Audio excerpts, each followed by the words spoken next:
Kita akan bersama-sama membaca nasihat-nasihat Sang Buddha, ajaran-ajaran Sang Buddha yang terkait dengan ketidakkekalan jasmani manusia, yang terkait dengan kematian, yang akan memberikan pembelajaran bagi kita semua. Syair seumpama gunung, kita baca bersama-sama halaman 24. Bagaikan batu karang yang besar, puncaknya menjulang ke angkasa, berubah dan hancur karena pengikisan dari 4 arah.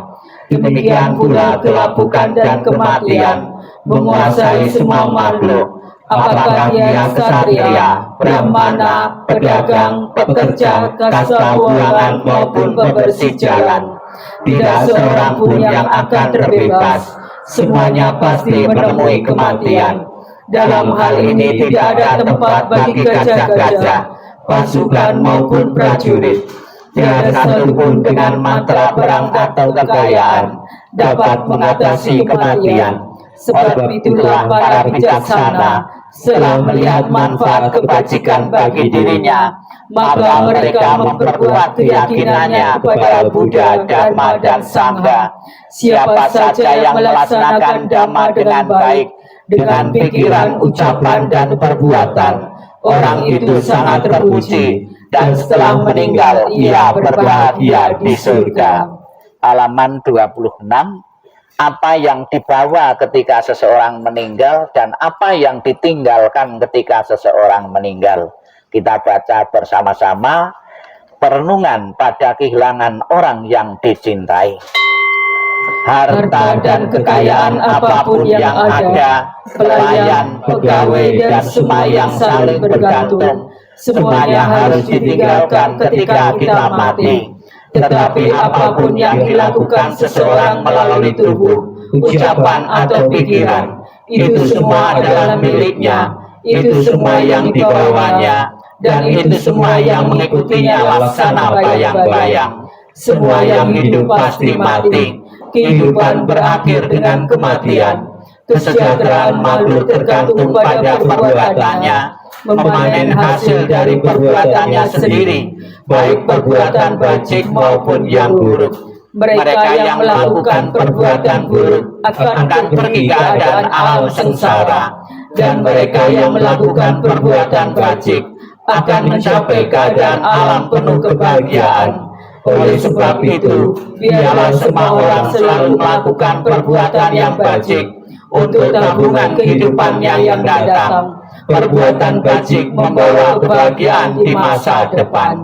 Hidup tidak pasti, kematian adalah pasti. Kita baca bersama. Tidak kekal adalah sifat segala sesuatu yang berkondisi.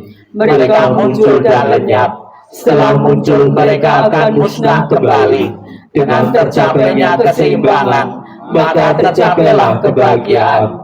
Tidak berapa lama lagi tubuh ini akan terbaring di tanah, tersia-sia dan tidak memiliki kesadaran, tak berguna seperti batang kayu. Ia kematian datang tanpa diundang. Ia telah memisahkan kehidupan tanpa persetujuan. Seperti datangnya, demikian juga cepat perginya. Maka ratapan apalagi yang dapat ada di sana.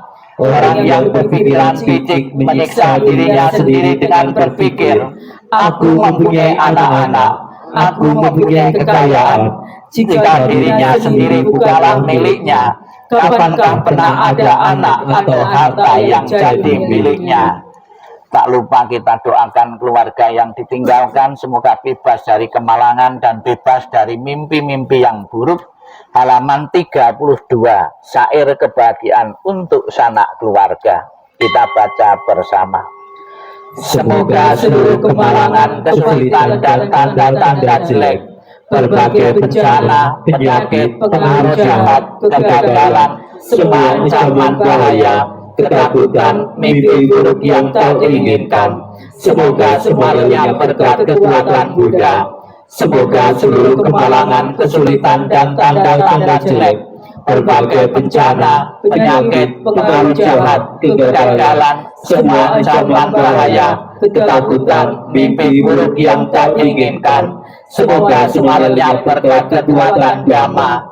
Semoga seluruh kemalangan, kesulitan, dan tanda-tanda jelek, berbagai bencana, penyakit, pengaruh jahat, kegagalan, semua ancaman bahaya, ketakutan, mimpi buruk yang tak diinginkan, semuanya berkat kekuatan Sangga.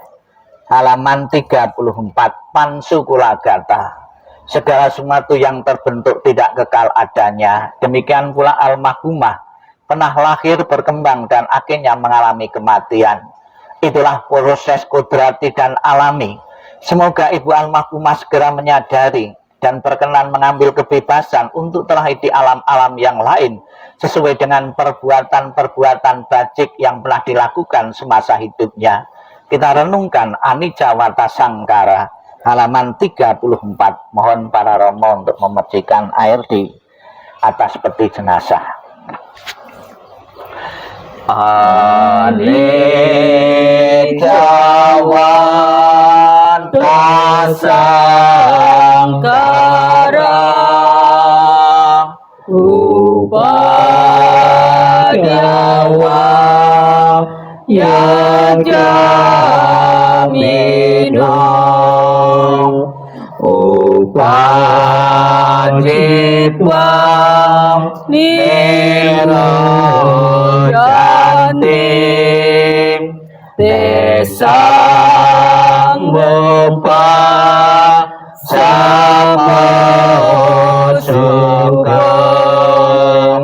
Sabe Sata Marang Tica, Mari Suca, Mari Sarem, Tate Waham, Mari Samim, Nate Me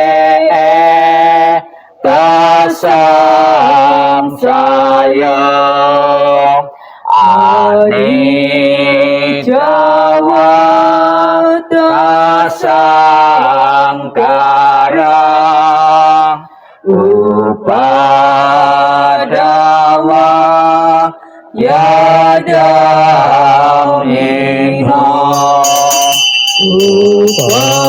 Upajitwa Nirojantim, Tesang Bopa Samosukum, Sabe Sata Marang Tica, Mari Suca, Mari Sare, Tate Waham, Mari Sami, Nati Me Dasang Sayang. Bukunya ditutup, masih di bawah. Setelah kita bersama-sama merenungkan tentang ketidakkekalan yang terjadi pada siapapun, marilah kita sejenak dalam sikap hening, sikap merenung, sikap meditasi. Kita akan bersama-sama mendengarkan tentang ketidakkekalan, tentang kematian yang terjadi kepada siapapun tanpa kecuali. Sikap hening, sikap merenung, sikap meditasi dimulai. Anicca, anicca, lambang tiada kekekalan. Seluruh semesta alam, hidup mati timbul tenggelam. Anicca, anicca, dikolah corak yang nyata. Setiap materi dan batin timbul lenyap sepanjang masa. Sedih serta gembira, muda jadi tua. Kumpul dan berpisah, berkembang dan layu. Timbul lenyap tanpa berhenti. lahir tumbuh labuh mati. Anicca, anicca, dikolah sumber derita. Bagi para bijaksana diko kelihatan nyata. Gugur bunga lambang anicca. Bunga yang mekar indah kini gugurlah sudah. Tak dapat dipertahankan semua.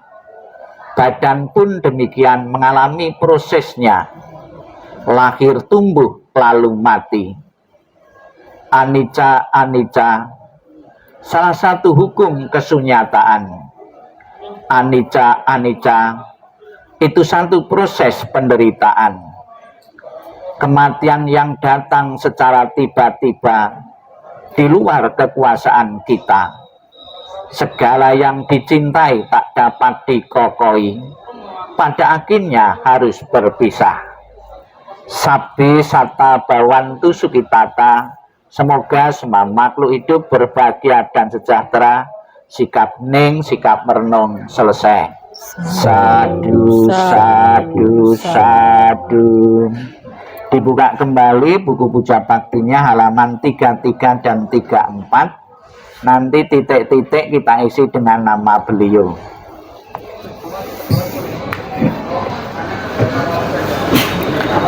Marilah kita limpahkan kebajikan dari membawa doa ini sepenuhnya untuk almarhumah. Kita baca bersama-sama 33 dan 34. Dalam segala kerendahan hati, kami panjatkan doa kepada Sang Yang Adi Buddha. Dalam segala sujud kami panjatkan doa kepada para Buddha yang telah mencapai penerangan dan kebijaksanaan sempurna. Dalam segala rasa bakti kami panjatkan doa kepada para bodhisattva mahasatwa yang penuh berkah. Semua kekuatan doa, cinta kasih dan kasih sayang yang telah kami lakukan bersama keluarga hari ini, kami persembahkan kepada para dewa. Semoga para dewa turut bergembira serta memberikan dorongan bagi beliau yang terkasih, almarhumah Ibu Le Chiu-Yang. Dengan segala cinta kasih dan kasih sayang, doa kami limpahkan bersama kekuatan pelimpahan jasa kepada beliau yang sangat dikasihi oleh keluarga. Dengan segala persembahan yang murni, dengan kasih sayang yang tiada batas, dengan segala kerendahan hati dari seluruh sanak keluarga, dengan semua doa dari kebajikan besar yang telah ditunjukkan oleh segenap keluarga, semoga jasa-jasa ini melimpah bagi beliau yang terkasih, almarhumah Ibu Le Chiu-Yang. Dengan segala perlindungan Sang Yang Adi Buddha, dengan semua karunia dari para Buddha, dengan segala kekuatan pahala para bodhisatta, dengan curahan kasih sayang para mahasatwa, dengan dorongan doa dari para dewa dan para brahma, semoga beliau segera memperoleh kehidupan penuh kebahagiaan dan kedamaian. Semoga kekuatan cinta kasih dan kasih sayang melimpah bagi sanak keluarga yang ditinggalkan. Semoga kekuatan yang mendalam dari sanak keluarga memperoleh berkah kebajikan dan kedamaian yang tiada taranya dari para Buddha Bodhisattva mahasatwa. Semoga para dewa, para brahma dan para makhluk suci memberikan perlindungan bagi keluarga yang telah ditinggalkan. Semoga semua makhluk senantiasa bebas dari ketidaktahuan. Semoga semua makhluk berbahagia. Sabbe satta bhavantu sukhitata. Sadu, sadu, sadu. Bukunya ditutup. Terimalah salam di dalam Dharma. Namo Sang Yang Adi Budaya, Namo Buddhaya. Namo Buddhaya. Di kalangan agama Buddha ada dua keyakinan bahwa seseorang yang telah meninggal itu arwahnya, rohnya ada yang langsung mengambil kelahiran di alam-alam yang lain, alam-alam berikutnya. Langsung, tidak ada jeda, tidak ada istirahat, langsung bertumimba lahir ke salah satu alam kehidupan dengan membawa warisan dari kebaikan-kebaikan maupun keburukan-keburukan yang dilakukan seseorang. Langsung, tidak ada tempat perhentian bagimu di perjalanan. Jadi ibarat seseorang menempuh satu perjalanan, sepanjang jalan itu tidak ada halte, tidak ada terminal, tidak ada tempat beristirahat, langsung mengambil kelahiran, memilih di antara 31 alam kehidupan. Kemudian keyakinan yang kedua, seseorang begitu meninggal itu tidak langsung, ya, ada waktu jeda, ya, ada waktu jeda, waktu transisi kurang lebih 49 hari untuk mengambil kelahiran berikutnya. Apabila selama 49 hari kebajikan dari seorang yang meninggal itu kurang, akan mendorongnya untuk terlahir di alam-alam rendah, alam-alam tidak menguntungkan. Tapi apabila selama 49 hari kebajikannya kurang, namun ada bentuk kepedulian dari keluarga yang hidup untuk membantu perjalanan arwah itu biar mengalami kelahiran yang lebih baik di tempat yang lebih baik, dengan mengirim doa, dengan mengirim pelimpahan jasa, maka sangat memungkinkan arwah itu akan menempati alam bahagia. Maka kesempatan di dalam agama Buddha, dalam tradisi Mahayana, selama 49 hari adalah hari bakti kepada leluhur, kepada orang yang telah meninggal dengan mengirim doa dan pelimpahan jasa. Ada yang memakai pelimpahan jasa setiap hari selama 49 hari, ada yang menggunakan 7 kali 7, setiap 7 kali berturut-turut, diakhiri dengan 49 hari mengirim doa dan pelimpahan jasa. Ada juga yang mengambil hari terakhir 49 hari. Apa saja jasa kebajikan yang bisa dilimpahkan untuk membantu perjalanan seseorang yang telah meninggal? Salah satunya adalah membaca kitab suci.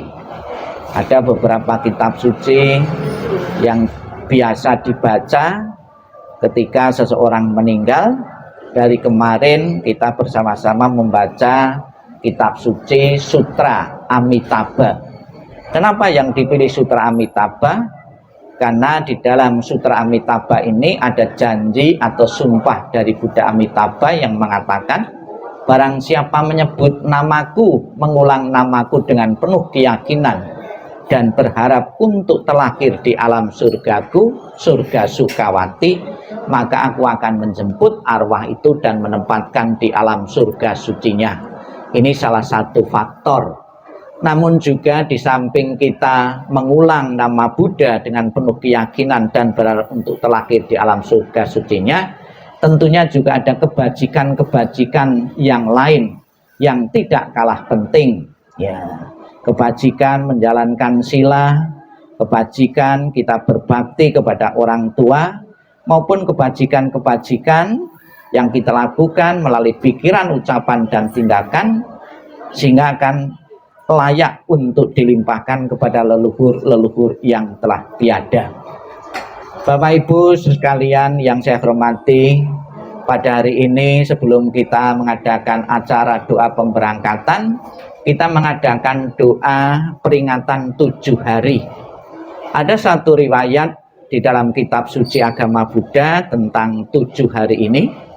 Ada seseorang, itu seorang biku, baru saja menerima jubah, baru saja menerima kain untuk dibikin jubah. Kemudian belum sempat memakai, biku ini terburu meninggal. Karena jubahnya atau pakaiannya, kainnya itu baru dan belum sempat dipakai, biku ini melekat kepada jubahnya, dan biku ini terlahir sebagai kutu yang hidup di kain tersebut. Kemudian ada yang mau memotong-motong jubah ini, kemudian Sang Buddha melarangnya, jangan dulu dipotong. Itu ada seorang biku yang lahir sebagai kutu, di situ masih melekat dengan jubahnya, tunggu 7 hari, nanti baru akan mengambil kelahiran. Kalau dia dipotong-potong jubahnya sebelum 7 hari, dia sangat menderita sekali, dia sangat melekat dengan kain jubahnya. Kemudian setelah menunggu 7 hari, kemudian biku itu terlahir di alam yang lebih baik, di alam berikutnya. Kemudian ada juga cerita yang lain, ada seorang ratu, sekalipun kesehariannya melakukan kebajikan-kebajikan, namun detik-detik terakhir, saat-saat terakhir, pikiran-pikiran terakhir itu teringat, ya, melakukan perbuatan-perbuatan yang tidak layak, perbuatan-perbuatan buruk, sebagai akibatnya dia terlahir di alam-alam rendah. Namun tidak lama, hanya 7 hari kemudian terlahir di alam berikutnya. Bapak Ibu sekalian yang saya hormati, secara pasti kita tidak mengetahui almarhumah saat ini berada di alam bawah, alam menderita atau alam bahagia. Pembawaan doa peringatan-peringatan maupun pelimpahan-pelimpahan jasa adalah antisipasi, berjaga-jaga. Seandainya orang tua kita, mamah kita terlahir di alam-alam tidak bahagia, alam-alam rendah, sudah menjadi kewajiban bagi kita untuk membantu agar arwah itu memiliki kondisi yang bahagia. Kita dukung dengan doa, dengan pelimpahan jasa. Yakinlah Bapak Ibu, dengan ketulusan hati yang hadir maupun putra-putri beliau, apabila orang tua saat ini mengalami kesulitan-kesulitan, ketidaklancaran di alam-alam sana, pasti doa itu benar-benar membantu dan berguna untuk melampangkan jalan almarhumah menuju alam yang lebih berbahagia. Itulah tujuan dan manfaat dari doa-doa yang diberikan hari pertama maupun hari-hari berikutnya, hitungan-hitungan berikutnya, pada dasarnya adalah membantu perjalanan arwah agar terlahir di alam bahagia. Semoga dengan pelaksanaan peringatan 7 hari ini dan akan kita lanjutkan doa pemberangkatan ini, apa yang menjadi harapan keluarga dan harapan kita semua, perjalanan arwah menuju alam bahagia dan juga perjalanan kita akan bersama-sama menuju tempat kremasi tidak menuju suatu kendala dan halangan apapun. Sadu, sadu, sadu.